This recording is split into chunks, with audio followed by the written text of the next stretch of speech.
एक गांव में सविता अपने बेटे रमेश और अपनी बहू कमला के साथ रहा करती थी। उसका जो छोटा बेटा होता है वो शहर में रहा करता था। पर उसका छोटा बेटा बहुत ही ज्यादा लालची था।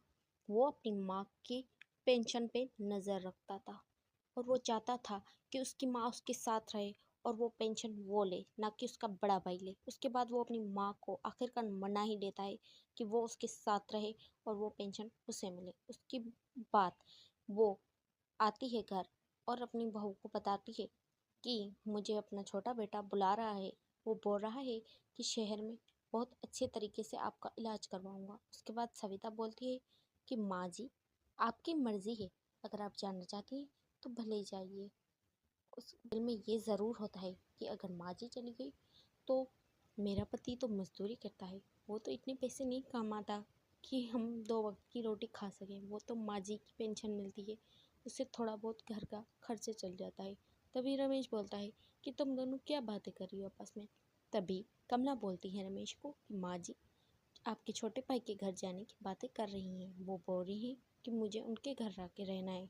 उसके बाद रमेश बोलता है कि अगर मेरी माँ वहाँ जाना चाहती है अपनी खुशी से तो वो जा सकती है। मैं अपनी माँ को नहीं रोकूंगा, भले वो चली जाए। लेकिन मन ही मन में कमला सोच रही होती है कि अगर माँ जी चली गई तो क्या होगा हमारा। तभी रमेश उसको बोलता है कि मुझे पानी पिलाओ।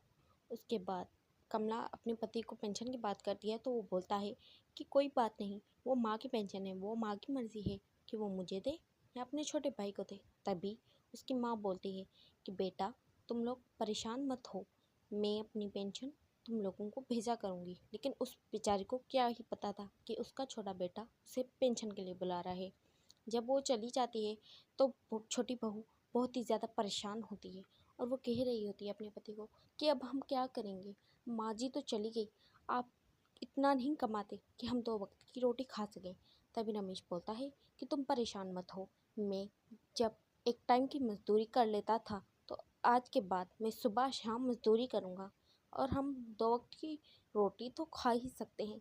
तुम क्यों परेशान हो रही। रमेश बोलता है कि मुझे एक मछली पकड़ने का काम है। सविता कहती है कि चलो ठीक है, आप कहते हो तो ठीक ही होगा।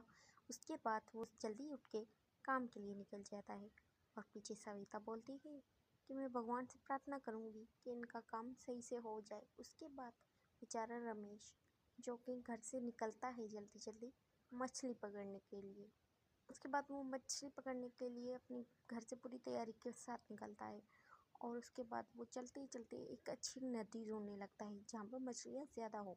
उसके बाद उसे एक नदी आखिरकार मिल ही जाती है जहाँ पर वो बैठ के आराम से मछलियाँ पकड़ सके। उसके बाद वो जाके वहाँ पे मछलियाँ पकड़ने लगता है और कहने लगता है कि सविता खामखा में ही परेशान हो रही है, मैं ये मछलियाँ बेचा करूँगा और हमारा एक बगीचा भी तो है, वहाँ से मैं फ्रूट भी तो बेचा करूँगा। उसके बाद वो मछलियाँ लेके बाज़ार जाने लगता है और वो मछलियाँ बाज़ार में बेच के उसके बाद वो घर आता है और वो कहता है, कहा था ना मैंने, तुम तो खामखा में ही परेशान हो रही हो, देखो आज मेरी कितनी कमाई हुई है मछलियाँ बेच के। उसके बाद वो अपने बगीचे से फ्रूट लेके फ्रूट बेचने के लिए जाता है। वो बेचारा सुबह मछलियाँ बेचता और शाम को फ्रूट बेच के रात को वो वापस आता है घर और वो दोनों खुशी खुशी रहने लगते हैं। उसकी माँ को भी एहसास हो जाता है और उसके बाद वो उनके पास वापस आ जाती है।